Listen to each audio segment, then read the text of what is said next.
আল্লাহ সুবহানাহু ওয়া তাআলা কি কথা বলেন নাই যে তোমরা যদি কেবল আমার ইবাদত করো, তোমাদের অন্তরগুলো যদি কেবল আমার দিকে তোমরা ঝুঁকিয়ে দাও, তাহলে আমি তোমাদেরকে এই জমিনের মালিক বানিয়ে দেব। আল্লাহ কি বলেন নাই ওয়ালাকাদ কাতাবনা ফিজ জাবুরি মিন বাদি যিকরি আন্নাল আরদা ইয়ারিসুহা ইবাদিয়াস সালিহুন, আমি সকল আসমানি কিতাবে এটা লিখে দিয়েছি এই জমিনের মালিক হবে আমার কেবল দিনদার এবং নেককার বান্দারা। রাসূলুল্লাহ সাল্লাল্লাহু আলাইহি ওয়াসাল্লাম যখন বদর প্রান্তরে তিনি উপস্থিত হয়েছেন, মাত্র 313 জন সাহাবী সেখানে, এবং অন্যদিকে 1000 সৈন্য তারা অস্ত্র শস্ত্রে সজ্জিত, কিন্তু এখানে কিছুই নাই। অস্ত্র বলার মতো কেবল দুটো তলোয়ার তাদের কাছে আছে, আর অন্য কোনো কিছু বলার মতো নাই। রাসূলুল্লাহ সাল্লাল্লাহু আলাইহি ওয়াসাল্লাম সারা রাত ধরে আল্লাহর কাছে ইবাদত করলেন, আল্লাহর কাছে তিনি প্রার্থনা করলেন, দোয়া করলেন। আল্লাহ সুবহানাহু ওয়া তাআলা তাকে জানিয়ে দিলেন ইস্তাস্তাগীসুনা রাব্বাকুম, তোমরা তোমাদের রবের কাছে প্রার্থনা করেছো, ফাস্তাজাবা লাকুম, তিনি ইমিডিয়েটলি তোমাদের ডাকে সাড়া দিয়েছেন এবং বলেছেন আন্নী মুমিদ্দুকুম বিআলফিন মিনাল মালাইকাতি মুরদিফিন মুনসিলিন মুসাউইমিন, আমি তোমাদেরকে আসমান থেকে ধাপে ধাপে অথবা একেবারে স্টার্ড, অর্থাৎ তারা সবচেয়ে উন্নত, সবচেয়ে দামি, সবচেয়ে সম্মানিত 1000 অথবা 3000 অথবা 5000 ফেরেশতা দিয়ে আমি তোমাদেরকে যুদ্ধের ময়দানে সাহায্য করব। আল্লাহ রাসূল সাল্লাল্লাহু আলাইহি ওয়াসাল্লাম তিনি দোয়া করেছেন, আর দোয়াউ সিলাহুল মুমিন। রাসূলুল্লাহ সাল্লাল্লাহু আলাইহি ওয়াসাল্লাম বলেছেন মুমিনদের যুদ্ধের সবচেয়ে বড় অস্ত্রের নাম হচ্ছে দোয়া। আমরা দোয়া করতে ভুলে গিয়েছি, গোটা পৃথিবী জুড়ে মুসলমানরা মার খাচ্ছে, কিন্তু আমরা কবে দোয়া করেছি বলেন তো? কেবল অস্ত্রের ঝনঝনানি দিয়ে মুসলমানরা বেঁচেছে। কবে বেঁচেছে মুসলমানরা অস্ত্রের ঝনঝনানি দিয়ে? যখন ক্রুসেডারদের বিরুদ্ধে সালাউদ্দিন আইয়ুবী যুদ্ধ করবেন, তিনি দেখলেন তার 2 ছেলে এরা রাতের বেলা তাহাজ্জুদে দাঁড়িয়ে গেছে।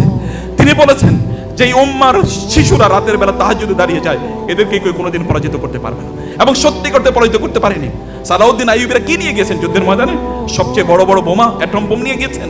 না, তাদের ঈমান ছিল অ্যাটম বোমের চেয়ে অনেক বেশি শক্তিশালী, কারণ তাদের পক্ষে তাদের রব ছিলেন। কিন্তু আমরা যখন আমাদের সংখ্যাধিক্য নিয়ে অহংকার করি, অথবা যখন আমরা অস্ত্র নিয়ে বড়াই করি, অথবা যখন আমরা বড়াই করি আমাদের যুদ্ধের স্কিল নিয়ে, তখন আমরা পরাজিত হই।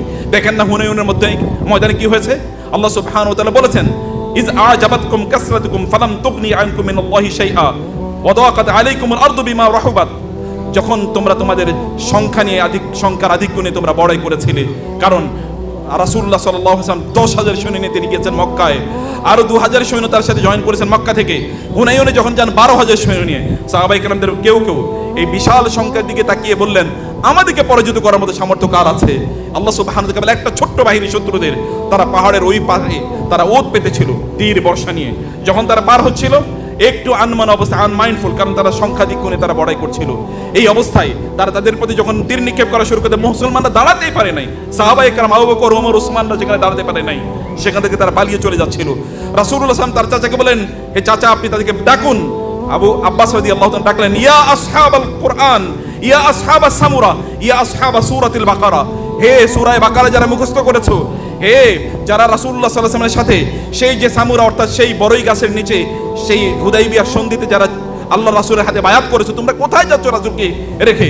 রাসূলুল্লাহ সাল্লাল্লাহু আলাইহি ওয়াসাল্লাম তখন বললেন, আনা মুহাম্মাদুল্লাহ, আনা নবিয়ুল্লাহ কাযিব, আনা ইবনু আব্দুল মুত্তালিব, আমি আল্লাহর নবী, মিথ্যা নয়, আমি আব্দুল মুত্তালিবের ছেলে, তোমরা আমাকে রেখে কোথায় যাচ্ছ? সাহাবায়ে কেরাম এই আওয়াজ যখন শুনলেন, তখন তারা ফিরে আসলেন। তারা বুঝতে পারলেন তাদের সমস্যা ছিল মূলত অন্তরে।